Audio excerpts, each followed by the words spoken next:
Hey guys, hope everybody is doing really well. And this is going to be a short tour of my micro, sort of tiny 97 square feet. So it's basically just over 2 meters this way and just over 4 meters this way, which works out to be 97 square feet, which is really small indeed. Very narrow and not that long, but it definitely is better than having no space at all. And I'm very appreciative, and at least it's my space to come and mess about when I've got the time. So I'll give you a quick run around, and let's start over on this side. So basically, since the last tour, I've definitely increased my clamp collection. I've got quite a few of these G clamps, which I bought in job lot off my mate Anthony, so thank you Anthony for those. Got quite a few of those, which is always useful. We've got a shop radio, which is always useful, and then we've got some finishes down there, and then I've got some extra space for some more finishes and bits and bobs down there, which is always cool. So pretty happy with that. I've definitely increased the plier collection since I set the workshop up. I've come across some job lots on the flea market and off my mate Anthony, so there's definitely more options. But like you say, the dust in here is, because it's obviously so small, there's no clean area really. What I have found to be absolutely really useful is this little catch-all sort of device I bought on the flea market, car boot sale for like £1. I did actually polish this little hammer as part of a Scout Crafter challenge, and it's been so useful. I use it all the time, so I recommend to anybody, if you're gonna get a little hammer, you know, cut the handle down, and it just feels right in the hand. So thank you John for that one, that's for sure. So yeah, great tip on that. We've got a couple of brass hammers, soft face hammers, some screwdrivers and some set squares and all the rest of it, calipers and paintbrushes. They're really essential, so that's been useful. A new addition to the workshop also is this little ultrasonic cleaner. So that's a really new addition, so that's going to be useful for cleaning parts up. We also got this really nice little anvil, really cool, this one. I bought this on the, what is it called, the Newark Auto Jumble, and I'm hoping to go again next year. It's a nice anvil, the edges are really sharp on it, and it's got a nice hardy hole, or pritchett hole. It's got here, I put a little bit of felt at the bottom, so it slides nicely and it can be easily removed, and it's ideal for tapping on, which is great. I did put this little shelf up, quick little shelf, just for basic gloves and mucky stuff, which is always useful. Yeah, so we've got a nice, this is, I'd say, is the clean area. I usually use it for Dremel and smaller stuff. So last time I did a review, a few people said I didn't really mention the toolbox, which is obviously underneath. So I thought I'd go through a couple of drawers and let's see what's inside. It's a bit messy, we're not really organised yet. In this one I've got my turning chisels for the lathe, turning chucks, and this little trend, which I do find useful, this little trend angle finder, really useful for the table saw. I recommend one of those. Obviously bags for the bin, which is really useful, and then some other chisels and bits and bobs. The next one is Dremel. So we got the Dremel attachments, all different sizes and all different grits. Really useful with the Dremel, obviously. Really handy. Recommend those. Next one, I just keep a little bit of square, a little bit of screws, bits and bobs. I've got a battery powered staple gun, another caliper set and some extra staples. And we've got some woodworking tools there, squares and mortise gauge.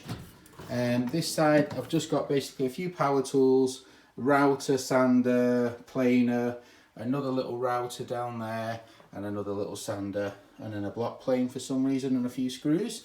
So just general junk in that one. This one is consumables and pipes and all the good stuff. On this side we have just a few, well, they're kind of just chucked in the drawer really. Don't know what to do with those possible restoration projects. What's in this drawer? This drawer I've got my Craig jig, which is useful with screws. Here I've got some tools for the machines, so obviously the spanners and wrenches and some staples from a nailer. In here we've got more consumables, and in here also more consumables, so just general consumable drawers.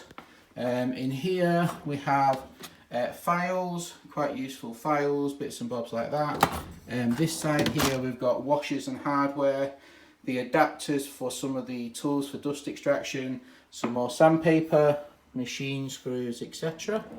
And then down here is another junk drawer, more consumables, and another big router. So it's quite a good storage unit. I bought it on eBay for, I think it was around about, in fact I guess about £500. Quite useful, 72 inches long, stainless steel. They still sell them today and they're quite good. I've actually got another one of those somewhere else and I use that one as well. So let's move on from this side. I did buy this plate rack on the flea market, and I cut some slots in it for my chisels, and it just helps keep a lot of them out of the way. Saves a bit of drawer space because that would probably represent 2 drawers, and it's quite thin profile so it keeps out of the way. I put another one of those little boxes up for my obviously things for the table saw, some belt sanders, etc. This is the mainly dust extractor. It's been really good. It's got one pipe which will connect into this machine. It will connect into the planer here, and it will collect into the other machine, the forgot the name of that, bandsaw. There we go. So basically it's about 2 meters long, and it gets to all the machines because obviously it's a small workshop, but it's really good, and you can see that it does work. We've got plenty of bits of wood chippings and muck in there, which is always good. And built this little sort of hammer holder, hammer stand, which was I saw a video by Badger Workshop, so I pretty much just copied his design with some broom handles and a little bit of ply. But actually it was really nice ply, really nice ply. I found that in a skip. And it's a bit wasteful really for such a nice ply. I keep my work vise here, and then obviously I can take the vise and then I can put it in here, which let's do that now. So basically this is quite handy, and you can just stick it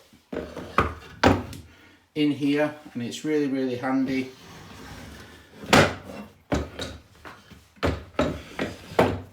There we go, that was a bit harder than I thought in one hand. It's quite a heavy vise. And then obviously I can just tighten that down, use it, and then if I need it out of the way, I can just put it back up on the shelf. So I find that quite useful. So yeah, that's a good addition to the workshop, that little shelf. Up at the top of the shelf we've got an extra shelf up here.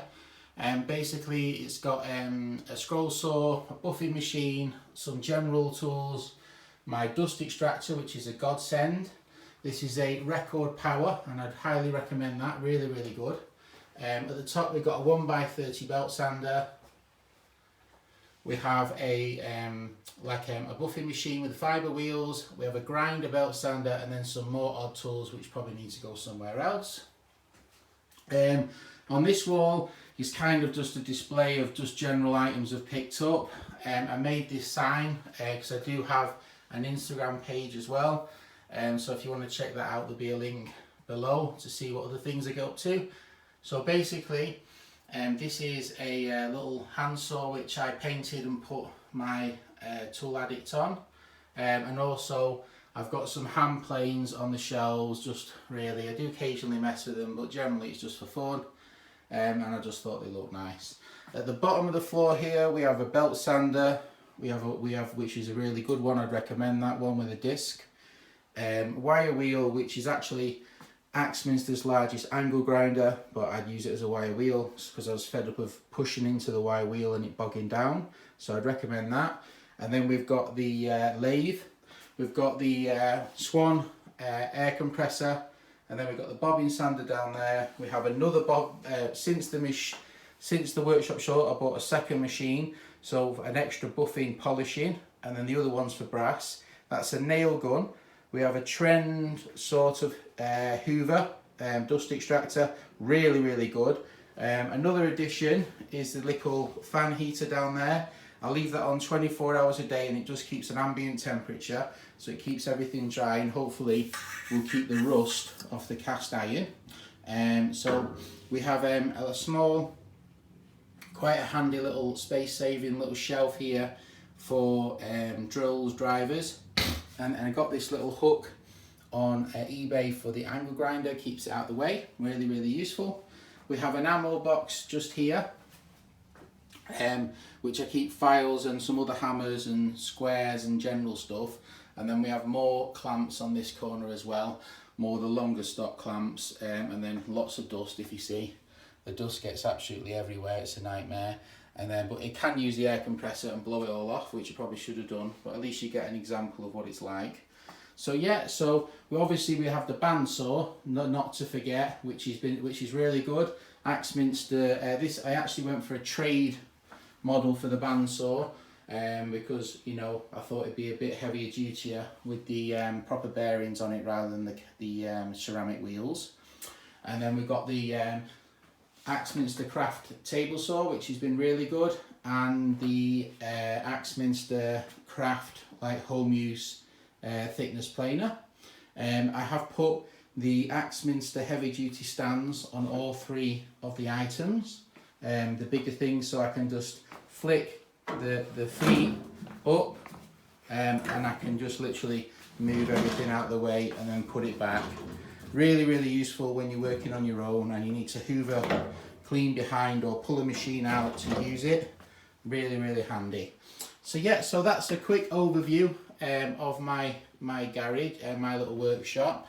We have also paper towels here, a little stand with some extra tools and stuff, and so yeah, so what I would say is working in this workshop for sort of 4 to 6 months I reckon now, since I set it up in the summer, it's really a pleasure to have a workshop. It is really small, you have to move, when you're doing a bigger project it can get really messy, but it's much better to have no space, you know, to have a space than have no space. That's what I would say. So hopefully you've got some ideas from this, and you can see the evolution of my small workshop. It's a really nice workshop, and it's nice useful space for working.